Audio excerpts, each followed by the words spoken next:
জানাজার সালাতে সানা ও সূরা ফাতিহা পড়তে হবে কি? সূরা ফাতিহা পড়তে বাধ্য, সানা পড়তে হবে না।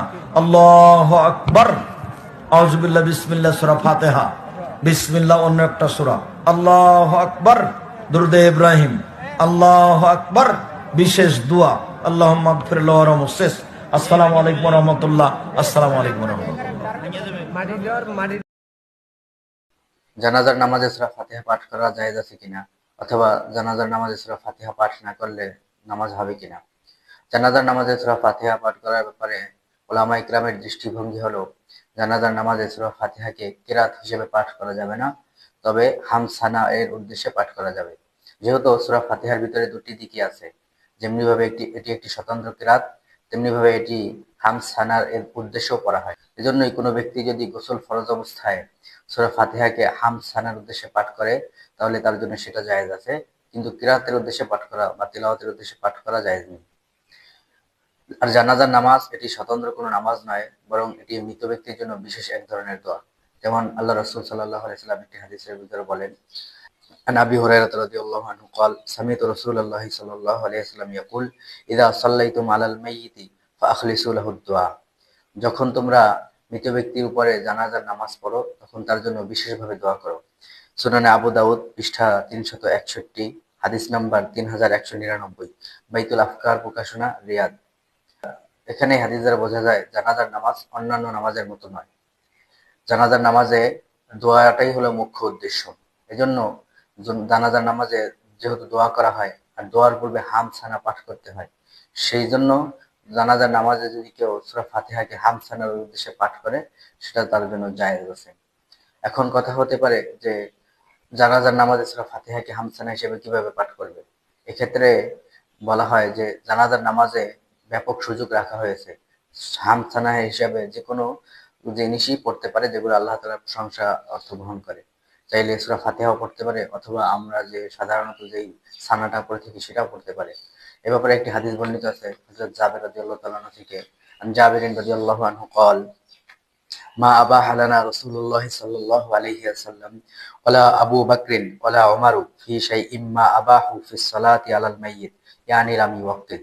হযরত জাবের রাদিয়াল্লাহু তাআলা আনহু থেকে বর্ণিত, তিনি বলেন, রাসূল সাল্লাল্লাহু আলাইহি সাল্লাম, আবু বকর এবং ওমর রাদিয়াল্লাহু আনহুমা, তারা সকলেই আমাদেরকে জানাজার নামাজে এত ব্যাপক পরিমাণ সুযোগ দিয়েছেন যা অন্য কোনো নামাজে দেননি। অর্থাৎ তারা আমাদের জন্য নির্দিষ্ট কিছুই করেননি। হাদিসটি এসেছে সুনানে ইবনে মাজাহ পৃষ্ঠা 165, হাদিস নাম্বার 1501, বাইতুল আফকার, রিয়াদ। এই হাদিস দ্বারাও বোঝা যায় জানাজার নামাজে সূরা ফাতিহা পাঠ করার অবকাশ আছে, বা সূরা ফাতিহা কেউ যদি দোয়ার উদ্দেশ্যে পাঠ করতে চায় তাহলে পাঠ করতে পারবে। এখন কথা হলো, সূরা ফাতিহাকে কিরাতের উদ্দেশ্যে পাঠ করা যাবে না কেন? সূরা ফাতিহাকে কিরাতের উদ্দেশ্যে পাঠ করা যাবে না, কারণ কোন সাহাবা, আল্লাহ রাসূল এবং সাহাবায়ে কেরাম কেউই সূরা ফাতিহাকে কিরাত হিসেবে পাঠ করেননি। এখন যে হাদিসে এসেছে লা সালাতা ইল্লা বিফাতিহাতিল কিতাব, সেই হাদিসের অর্থ কি? হাদিসে এসেছে সূরা ফাতিহা ছাড়া কোনো নামাজ হবে না।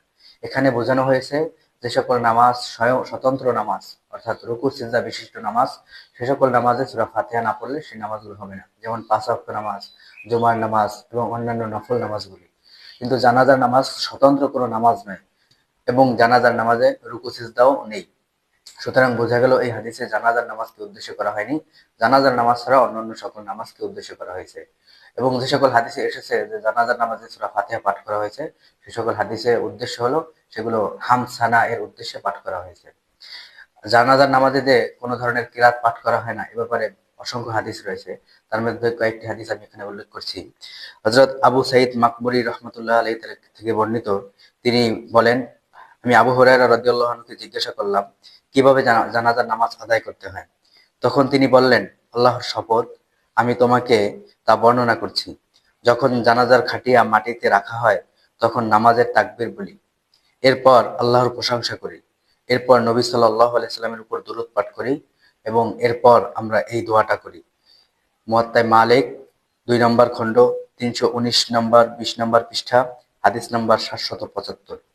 আরেকটি হাদিস মুয়াত্তা মালিকের বিশুদ্ধ একটি হাদিস, মালিক আন নাফিন আন্না আব্দুল্লাহ ইবনে ওমর কানা লা ইয়াকরাউ ফিস সালাতি আলাল জানাজা। ইমাম মালিক রাহিমাহুল্লাহ বর্ণনা করেন নাফি থেকে যে আব্দুল্লাহ ইবনে ওমর রাদিয়াল্লাহু আনহুমা জানাজার নামাজে কখনোই কেরাত পড়তেন না। হাদিসটি এসেছে মুয়াত্তা মালিক 2 নম্বর খণ্ড 320 নম্বর পৃষ্ঠা, হাদিস নাম্বার 777। এই দোনোটা হাদিস এসেছে মুয়াত্তা মালিকে। আর মুয়াত্তা মালিক এমন বিশুদ্ধ কিতাব, ইমাম শাফি রহমতুল্লাহি আলাইহি বলেন যে মুয়াত্তা মালিক আমার কাছে পৃথিবীর সবচেয়ে বিশুদ্ধ কিতাব মনে হয়। অবশ্য তখন ইমাম বুখারী শরীফ ছিল না। তো এই সকল হাদিস দ্বারা বোঝা যায় জানাজার নামাজে কিরাত পাঠ করার কোনো সুযোগ নাই বা প্রয়োজন নেই। তবে কেউ যদি সূরা ফাতিহাকে দোয়া এবং সানার নিয়তে পাঠ করে তাহলে সেই অবকাশ আছে। সুতরাং জানাজার নামাজে সূরা ফাতিহা পাঠ না করলে নামাজ হবে না, এ ধরনের বিভ্রান্তিমূলক কথা না বলাই উচিত। আল্লাহ তাআলা আমাদেরকে সঠিক বুঝটি বোঝার তৌফিক দান করুন। আমিন।